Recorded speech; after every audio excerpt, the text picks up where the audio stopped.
ദുൽഖർ സൽമാൻ എന്ന നടൻ മമ്മൂട്ടിയുടെ തണലിലല്ല എന്ന് സംവിധായകൻ സത്യൻ അന്തിക്കാട്.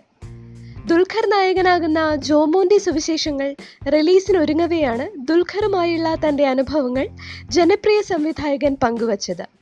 മമ്മൂട്ടി തന്റെ സുഹൃത്താണെങ്കിലും ഒരു സുഹൃത്തിന്റെ മകൻ എന്ന നിലയിലല്ല ദുൽഖറിനെ കാണുന്നതെന്ന് അദ്ദേഹം പറഞ്ഞു. ദുൽഖർ സ്വയം പര്യാപ്തതയുള്ള കഴിവുറ്റ ഒരു കലാകാരനാണെന്നും അച്ഛന്റെ തണലിൽ നിൽക്കുന്ന ഒരു നടനല്ലെന്നും സംവിധായകൻ കൂട്ടിച്ചേർത്തു. ഗാന്ധിനഗർ, സെക്കൻഡ് സ്ട്രീറ്റ്, കിന്നാരം പോലുള്ള സത്യൻ അന്തിക്കാട് ചിത്രങ്ങളിൽ അതിഥി താരമായും ശ്രീധരന്റെ ഒന്നാം തിരുമുറവ്, കളിക്കളം, അർത്ഥം എന്നീ ചിത്രങ്ങളിൽ മുഴുനീള കഥാപാത്രമായും മമ്മൂക്ക അഭിനയിച്ചിട്ടുണ്ട്. ജോമോന്റെ സുവിശേഷങ്ങൾ ഡിസംബർ 16 റിലീസ് ചെയ്യുമ്പോൾ ക്രിസ്മസ് റിലീസായി മമ്മൂട്ടിയുടെ ദ ഗ്രേറ്റ് ഫാദറും എത്തും. ഫുൾ മൂൺ സിനിമാസിന്റെ ബാനറിൽ സേതു മണ്ണാർക്കാട് നിർമ്മിക്കുന്ന ജോമോന്റെ സുവിശേഷങ്ങളുടെ തിരക്കഥയൊരുക്കുന്നത് ഇക്ബാൽ കുറ്റിപ്പുറമാണ്.